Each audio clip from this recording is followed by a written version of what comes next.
5 വയസ്സുകാരൻ ആദർശിനോട് നമ്മൾ എന്ത് ചോദ്യം ചോദിച്ചാലും ഉത്തരം നൽകും.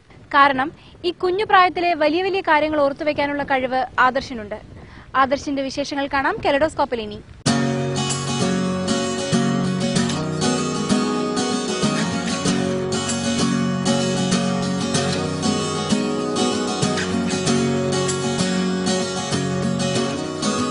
Kaleidoscope was kalos, meaning beautiful.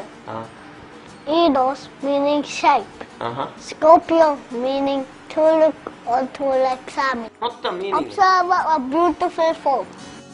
ഇത് ആദർശ് ജോർജ്, വയസ്സ് 5.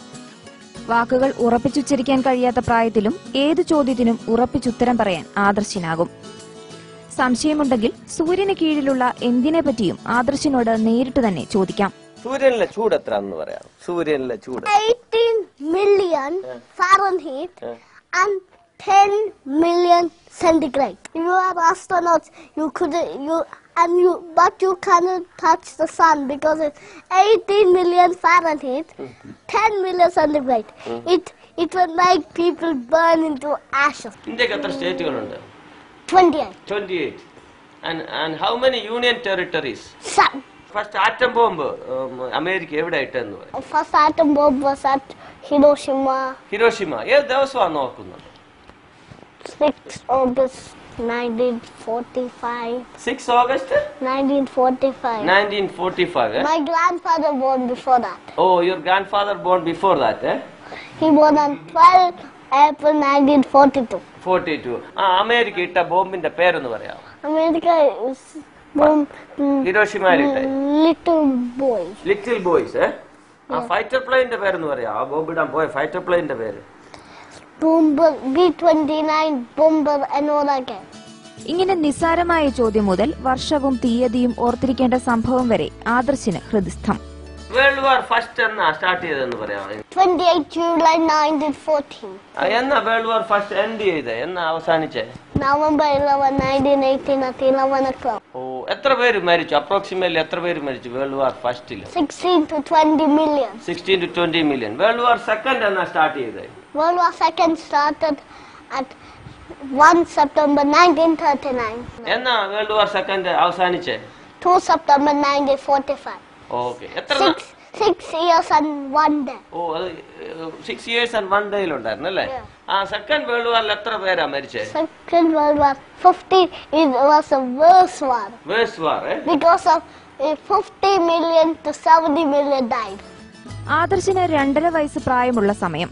അന്ന് ഹെയ്ത്തിയിലുണ്ടായ ഭൂകമ്പത്തെപ്പറ്റി BBC-യിൽ വാർത്ത കണ്ടുകൊണ്ടിരിക്കുകയായിരുന്ന അച്ഛൻ അനീഷ് ജോർജിനോട് ഹെയ്ത്തിയുടെ തലസ്ഥാനം പോർട്ട് ഓഫ് പ്രിൻസ് ആദർശ് പറഞ്ഞു.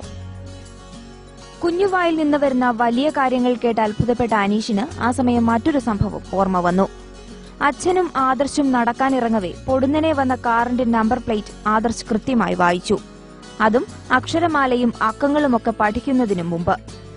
അങ്ങനെ ഇന്റർനെറ്റിൽ നിന്നും 200 രാജ്യങ്ങളുടെയും അവയുടെ തലസ്ഥാനങ്ങളുടെയും പട്ടികയെടുത്ത് അനീഷ് ആദർശിന് നൽകി.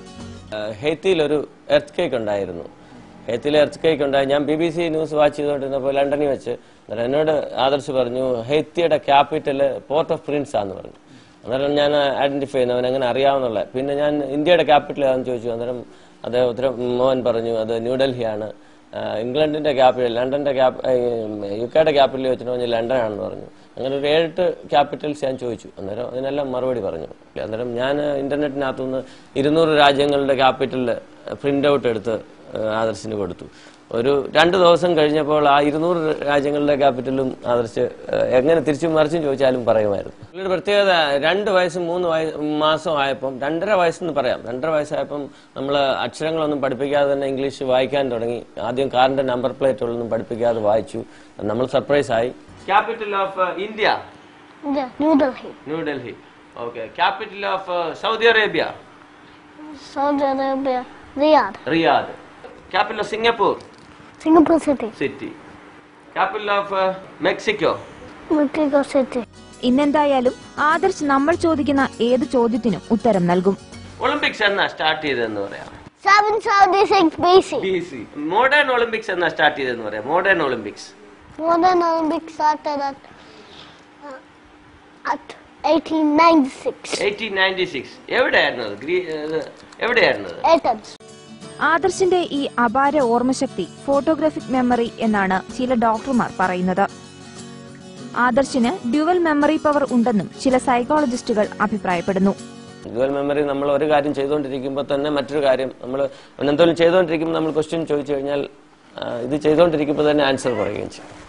ബ്രിട്ടീഷ് സർക്കാരിന്റെ ബെസ്റ്റ് യങ് ടാലന്റ് ഉൾപ്പെടെ നിരവധി പുരസ്കാരങ്ങൾ ഈ കുഞ്ഞു പ്രതിഭയെ തേടി എത്തിയിട്ടുണ്ട്. 2 പ്രാവശ്യം അവിടെ ടാലന്റ് അവാർഡ് കിട്ടിയിട്ടുണ്ട്. ഗ്ലോബൽ പ്രവാസി മലയാളി അവാർഡ് കിട്ടിയിട്ടുണ്ട്. British Malayali best talent award കിട്ടിയിട്ടുണ്ട്. അങ്ങനെ കുറെ അവാർഡുകളൊക്കെ കിട്ടിയിട്ടുണ്ട്. ആദർശിന്റെ കഴിവുകളെപ്പറ്റി കേട്ടറിഞ്ഞ് നിരവധി പ്രമുഖരും വിളിക്കാറുണ്ട്.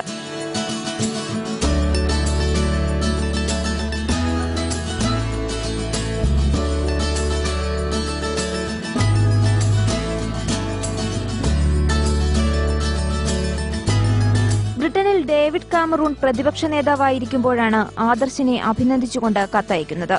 പിന്നീട് പ്രധാനമന്ത്രിയായപ്പോൾ നേരിട്ട് കാണാനുള്ള അവസരമുണ്ടായി. ഇന്ത്യയുടെ മുൻ രാഷ്ട്രപതി അബ്ദുൽ കലാമും ശശി തരൂരും ആദർശിനെ ഫോണിൽ വിളിച്ച് അഭിനന്ദിച്ചിട്ടുണ്ട്. ഫേമസ് ആയിട്ടുള്ള ആൾക്കാരെല്ലാം നേരിട്ട് കണ്ടിട്ടുണ്ട്.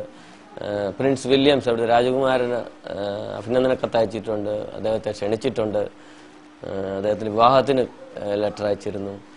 പിന്നെ ക്വീൻ എലിസബത്തിന്റെ ഡയമണ്ട് ജൂബിലിക്ക് വേണ്ടിയിട്ട് അദ്ദേഹത്തിന് ഒരു റോയൽ ഇൻവിറ്റേഷൻ ഉണ്ടായിരുന്നു. ഒരു അപ്രീസിയേഷൻ അയച്ചിരുന്നു. പിന്നെ ആദർശ് 3 വയസ്സുള്ളപ്പം അന്ന് ഡേവിഡ് കാമറൂൺ പ്രൈം മിനിസ്റ്റർ അല്ലായിരുന്നു. പുള്ളി ഒപ്പോസിഷൻ ലീഡർ ആയിരുന്ന സമയത്ത് ഡേവിഡ് കാമറൂൺ ഒരു അപ്രീസിയേഷൻ ലെറ്റർ അയച്ചിരുന്നു. അത് കഴിഞ്ഞ് ഡേവിഡ് കാമറൂൺ പ്രൈം മിനിസ്റ്റർ ആയി കഴിഞ്ഞതിന് ശേഷം ഡേവിഡ് കാമറൂൺ 2 പ്രാവശ്യം ആദർശിനെ കോണ്ടാക്ട് ചെയ്യുന്നു. സെപ്റ്റംബറിൽ നേരിട്ട് കാണാൻ അവസരം ഉണ്ടാക്കിയിട്ടുണ്ട്. ഒരു ശാസ്ത്രജ്ഞനാകാനാണ് ആദർശിന്റെ ആഗ്രഹം. ഇന്ധനമില്ലാതെ ഓടുന്ന കാർ കണ്ടുപിടിക്കുക ഈ കൊച്ചുമിടുക്കന്റെ വലിയ സ്വപ്നവും.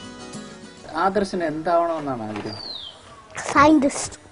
എന്ത് scientist? Who invent a car running with water. Invent car, വെള്ളം കൊണ്ട് ഓടിക്കുന്ന കാർ.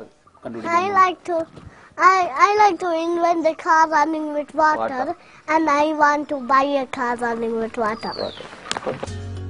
ചെറുപ്രായത്തിലെ ധാരാളം പുസ്തകങ്ങൾ വായിക്കുന്ന ആദർശിന് 12 ഭാഷകളിൽ എണ്ണാനറിയാം. 3 ഭാഷകളിൽ നന്നായി സംസാരിക്കാനും. ട്വിറ്ററിലും ഫേസ്ബുക്കിലും ഓർക്കുട്ടിലുമൊക്കെ ആദർശ് സജീവമാണ്. 9 വർഷമായി ഇംഗ്ലണ്ടിൽ സ്ഥിരതാമസക്കാരായ പത്തനംതിട്ട മല്ലപ്പള്ളി ചക്കാലമുറിയിൽ അനീഷ് ജോർജിന്റെയും മഞ്ജുവിന്റെയും ഏക മകനാണ് ആദർശ്. ജനിച്ചത് ഇംഗ്ലണ്ടിലാണെങ്കിലും ഇന്ത്യയാണ് ഏറ്റവും ഇഷ്ടമുള്ള രാജ്യം. കാണാനാഗ്രഹിക്കുന്ന ആൾ Pranab മുഖർജിയും. To whom you want to meet first in big personalities? Pranab Mukherjee.